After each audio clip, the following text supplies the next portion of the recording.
Olá, professores! Eu sou a tia Patinha, pedagoga. E agora eu vou trazer para você uma sugestão de plano de aula. Não é um plano perfeito, porque plano de aula é muito subjetivo. Cada lugar, né, cada secretaria ou cada município exige ou pede um plano de aula de uma determinada forma. Então, não quer dizer que esse é o correto, é uma sugestão.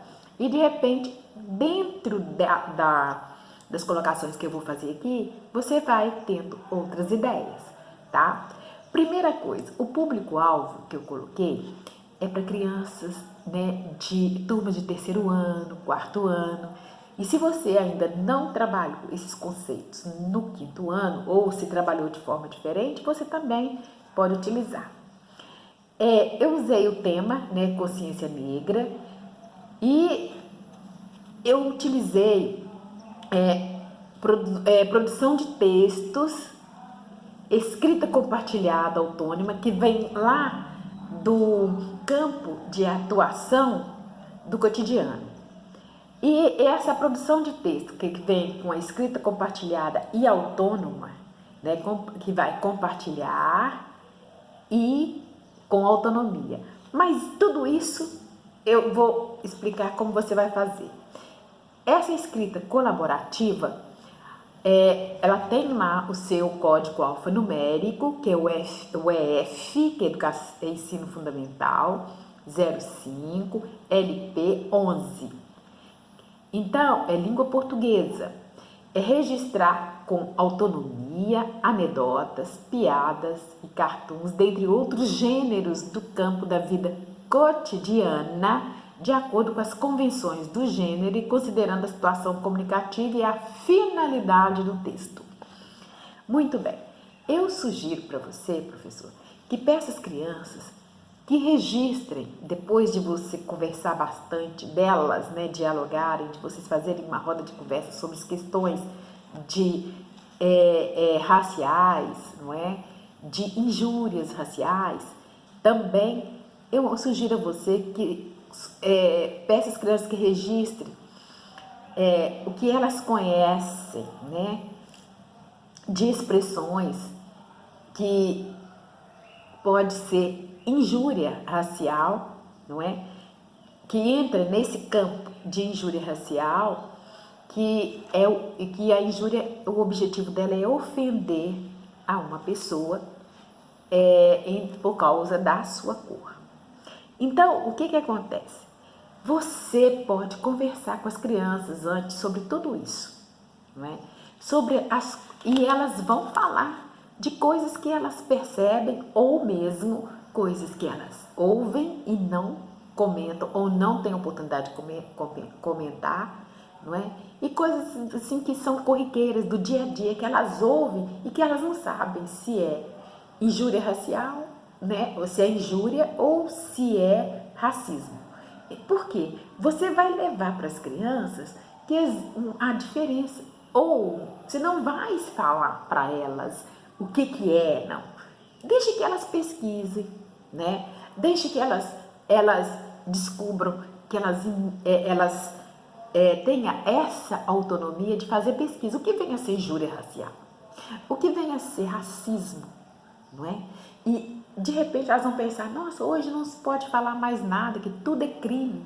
As duas coisas são crimes, mas como isso é configurado, tá? Então, qual é a diferença entre racismo e injúria?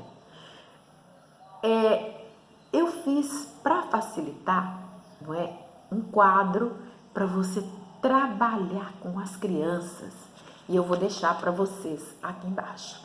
Esse quadro, aliás, eu fiz uma pesquisa na internet e eu tirei esse quadro de um site que eu vou deixar também o endereço para que vocês possam conferir, né? Para vocês possam pesquisar e ampliar esse conhecimento seu, para que você possa chegar na sala de aula, não reproduzir isso somente, mas enriquecer com as crianças, não é? Vocês podem pesquisar, entrar nesse site, pesquisar mais e para depois vocês poderem ampliar e terem um conhecimento mais aprofundado do tema, não é? Para fazer uma reflexão mais aprofundada. E esse quadro, ele vem trazendo o que vem a ser racismo e o que vem a ser injúria. Eu vou deixar para você, né, aqui embaixo, esse quadro, não só o quadro, como também todo o plano, tá? Então, o que vem a ser racismo, o que vem a ser injúria, não é? E que atinge, né, a dignidade humana especificamente, ou a honra subjetiva, não é, de uma pessoa, né? A lei, né? Olha, apenas em 1989, depois que foi promulgada a Constituição brasileira, é que eles pararam com essa ideia de que negro não, ou preto não podia entrar em determinados lugares. É um exemplo que eu tenho para você, professor, e que muitos outros negros, outras pessoas que mais ou menos da minha idade, ou um pouco mais novo do que eu, teve a experiência de serem impedidos de entrar em lugares de lazer, né? Em lugares, em determinados lugares aonde os brancos frequentavam, bares, não é? Em boates, assim, eram lugares que somente brancos poderiam frequentar. Eu, por exemplo, eu fui impedida de entrar num determinado lugar aqui na minha cidade, uma época eu tinha 15 anos. Eu fui feliz da vida com as minhas amigas, chegando lá eu fui barrada por ser negra. E meu pai já havia me falado, mas eu não acreditei. Eu confiei, achei que eu ia poder entrar porque eu estava com as minhas colegas, né? Éramos 6 amigas juntas, a gente ia a um baile, né? E nesse baile, eu, com traje, com tudo de acordo com o que foi solicitado, porque eu tinha condições para isso, eu fui barrada e as minhas amigas entraram. Foi muito triste, mas não esqueço disso nunca. E olha, e somente em 1989 que a lei contra o racismo ela foi sancionada. Agora, isso não foi uma coisa num passo de mágica, foi uma luta. E as crianças precisam saber disso, né? Hoje em dia, se alguém impede uma pessoa negra de entrar em determinado lugar por ela ser negra, não é? Isso a gente vê na televisão, tudo isso acontece até hoje. É tudo muito novo. E além de ser novo, a gente precisa falar na sala de aula para que isso não aconteça. Somos todos humanos, tá? Então eu vou deixar esse quadro, mas uma sugestão: não pegue esse quadro e passe para as crianças assim, aleatoriamente, e achando que elas vão entender. O importante é que você, professora, converse com as crianças sobre cada tópico. O que vem a ser o racismo? O que vem a ser a injúria racial? O que vem a ser bem jurídico? Não é?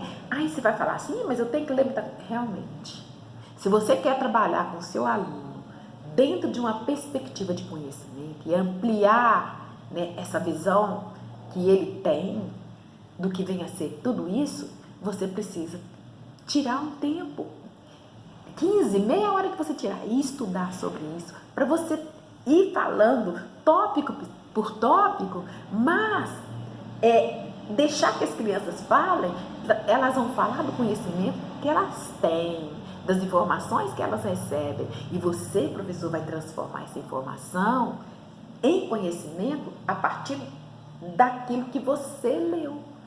E todos nós precisamos estudar. Eu, para falar para vocês aqui, eu preciso estudar. Eu não posso chegar e falar uma coisa da minha cabeça. Tanto é que a pesquisa que eu fiz, eu vou deixar para você aí. Por quê? Sinceramente, eu não sei nada. E quanto mais eu estudar, menos eu vou saber. Por quê? Eu vou descobrir que eu preciso aprender mais. Tá? Outra coisa, ao falar, ao você colocar todos esses tópicos, né, e conversar com as crianças sobre isso, porque quando você fala, por exemplo, da lei, tem criança que vai lembrar do pai, da mãe, da avó, não é? Quando você fala do código penal, não é? O que vai acontecer? O que vem a ser um código penal? Pergunta para elas o que é isso. O que vocês entendem de código penal? Não vão falar, isso é de cadeia. Ainda mais que tem muita criança que convive com alguns números, né, relacionados aos códigos penais, ao código penal. Por quê? Tem criança que tem um pai preso. Às vezes você fala, por que seu pai está preso? Ah, ele foi enquadrado na 1 não sei o quê, a 15 não sei o quê. Eu não sei não sei código, né? Mas eu estou falando assim, no geral, a criança sabe, né? Dependendo do lugar onde você trabalha. Se você trabalha num lugar onde não tem, né, essa possibilidade, ou não tem crianças que têm pai preso, ou que tem a convivência com isso, aí é outra coisa, não é? Aí você vai falar, né, do código, do artigo, né, do parágrafo do Código Penal, não é? E vai falar da lei que enquadra a pessoa que comete não só o racismo, como uma injúria racial. Outra coisa, o que pode acontecer, o que é ação penal, o que é fiança, o que é um crime inafiançável, o que cabe fiança ou não, não é? O que é prescrição. Tudo isso você vai conversando com as crianças, você vai fazer essa roda de conversa e vai levar isso para as crianças. E o importante é que você não leve esse assunto, aborde esse assunto de uma forma que você vai chegar lá simplesmente e falando, sem que as crianças tenham oportunidade de perguntar e de falar e de expressar aquilo que ela está sentindo, que ela está percebendo naquele momento, tá? Depois que você fizer isso, a minha sugestão é que você peça às crianças que façam uma relação de injúrias raciais, que é o mais comum, que elas estão acostumadas a ver e perceber na sociedade, ou perto da casa dela, ou na casa dela, ou no entorno onde ela vive, ou na escola, onde quer que seja. Você pode dividir grupos, né? Você divide grupo de 4 em 4, ou você vai dividir de 2 a 2 e deixa que eles lembrem de expressões que hoje são consideradas crimes. Por quê? Porque é assim que nós vamos fazer com que essa nova geração entenda que a gente, por trás das palavras, o racismo está entranhado por trás dessas expressões, por trás dessas palavras, e é enculturado. Por exemplo, expressões como macaco, que as crianças estão vendo e assistindo, não é? Vários documentários, várias matérias nos jornais, que vem falando que uma pessoa, um negro foi xingado de macaco. Não é? Por quê? O que vem a se xingar um negro de macaco? Porque acha que o negro, ele é igual ao macaco, que ele parece com o macaco pela cor, tá? Então, deixa que as crianças relacionem. Por exemplo, cabelo duro. Não existe cabelo duro. Não existe. O cabelo do negro, ele não é duro. Se alguém pegar qualquer cabelo que não é tratado, que não é lavado, ele fica duro, independente de ser liso ou crespo. O que é cabelo crespo? O que é cabelo duro? Cabelo de bombril, não é? Quantas vezes as próprias crianças, chamam uma outra colega, né, de cabelo de bombril? Cabelo, você pode pegar o nosso cabelo e esfregar na panela, que ele não vai limpar a panela nenhuma, não é? Outra coisa é o negro fedido. Qual de nós, seres humanos, que não exalamos um odor se não tomarmos banho, se não usarmos um desodorante, não é? Chulé, enfim. E por que exclusivamente fala-se do negro fedido? Quantos brancos, né, também, se não utilizarem, não fizerem uma higienização perfeita do seu corpo, vai feder, porque todos nós fedemos. Todos nós exalamos um odor desagradável quando a gente não se cuida. Então, não é pela cor da pele.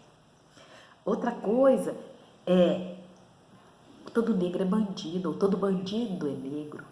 Quantas crianças, quando veem, gente, um grupo de amigos, eram 6 amigos, né? Acho que 3 meninas negras e 3 rapazes negros. Eles saíram, eles foram passear, foram viajar e chegaram num determinado lugar. Por quê? As meninas com cabelo natural, alto, volumoso, porque essa é a nossa característica, essa é a característica do negro, um cabelo crespo. O cabelo crespo não cai, ele simplesmente cresce assim, para cima, não é? Então, elas usando o cabelo natural, os meninos normais ali natural, mas porque eram 6 negros, todo mundo olhava com um olhar de pânico, medo, achando que eram bandidos. Porque quando se fala em bandido, gente, eu quando era criança eu achava que todo bandido era negro, todo ladrão era negro. Porque isso foi incutido na minha cabeça e isso foi incutido na cabeça das crianças. Então, é na sala, na escola, você vai ter oportunidade de mostrar para ele que bandido é bandido de qualquer cor. Não precisa ser preto para ser bandido. Ele pode. O que precisa é ser honesto. E a honestidade, como todo mundo pode ser honesto, mas nem todo mundo é honesto. E nem todo mundo é bandido. E nem todo mundo pode todo negro pode ser enquadrado como bandido. Outra coisa, negro no nariz chato, bundudo, beiçudo. Então, são palavras, né, que configuram injúria racial. Preto de alma branca, não é? Quantas vezes eu ouvi dizer que, não, colegas, amigos meus falavam que eu sou preta, mas eu tenho uma alma branca. Por quê? Será que a minha cor é tão ruim assim, né? Outra coisa, o preto quando não caga na entrada, caga na saída. Isso é a expressão que eu cansei de ouvir. Cuidado com onde você vai entrar.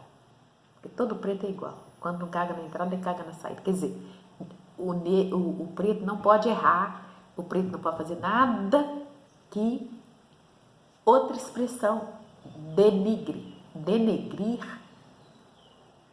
é o que é? Tornar-se preto, ficar preto. Então, se a pessoa é negra, ou tornar negro, se ela é negra, isso aí já é ruim. Porque tudo isso é considerado ruim. E fora isso, outras expressões que as crianças mesmo vão ver que são faladas, até criança que recebem, né, essas expressões e se sentem humilhadas, se sentem autoestima baixa. Por quê? Porque elas convivem com essa realidade. Ou que seja em casa, que seja aí na sala de aula, que seja no recreio com os colegas, ou que seja em qualquer outro lugar, elas convivem com isso. E é preciso que as crianças entendam que isso se configura crime de injúria racial. E elas aprendendo isso vai sendo retirado dessa cultura racista que nós temos e as crianças vão crescendo e percebendo isso e elas vão corrigir pai, vão corrigir mãe, vão chamar a atenção de quem faz e vão chamar a atenção ciente daquilo que elas estão falando. Elas não vão simplesmente imitar, elas vão aprender. Depois que vocês fizerem, né, esse tipo de trabalho, né, aí você vai discutir, conversar com as crianças sobre essa relação. Quer dizer, esse texto, quem vai fazer essa lista, né, esse registro, é um registro compartilhado e com autonomia, porque eles é que vão buscar isso, eles é que vão pensar nisso, e você vai perceber quanta coisa que eles vão trazer. Se eles tiverem dificuldade, você pode ajudar. Vocês já ouviram falar essa expressão, tá? Porque é importante que eles descubram que determinadas expressões, elas são configuradas crimes, tá? Depois que você trabalhar essas expressões, fizer esse levantamento com elas, né?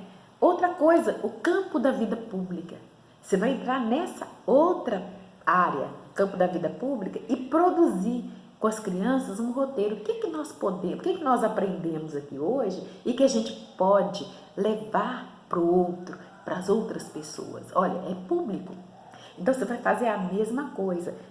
Lá no campo da vida pública, você vai produzir roteiro para edição de uma reportagem digital sobre temas de interesse da turma a partir de buscas de informações, imagens, áudios, vídeos na internet, de acordo com as convenções do gênero e considerando a situação comunicativa e o tema e o assunto do texto.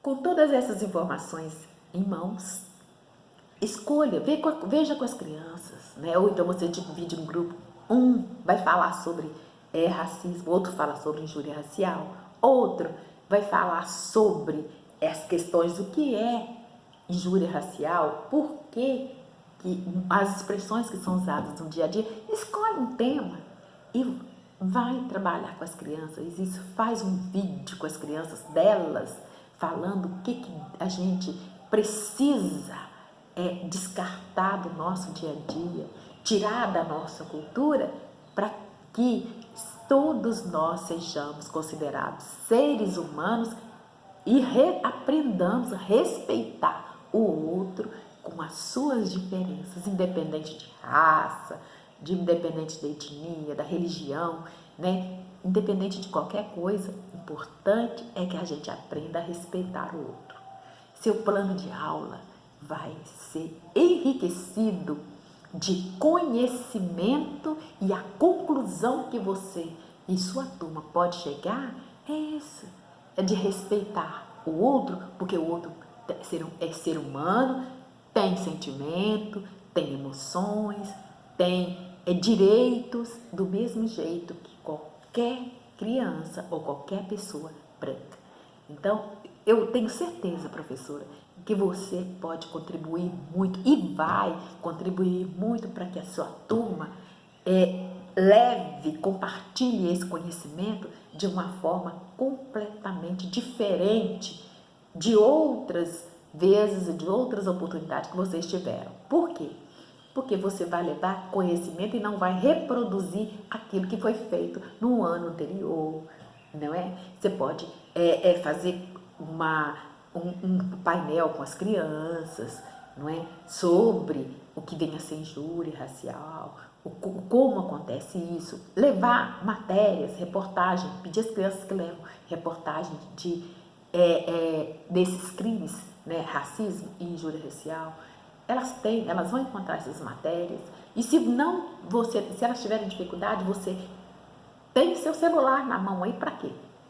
Não é para comunicar comigo. Então, você pega o seu celular, mostra para elas a matéria, o que ainda acontece e que nós precisamos mudar, ok? Eu espero que você tenha gostado dessa dica. Vou deixar para você o plano, tá? Um beijo no seu coração e até o próximo vídeo. Se você gostou, põe um ok, inscreva no meu canal e acione o sininho que sempre que tiver vídeo novo eu estarei aí comunicando a você. Um beijo, tá?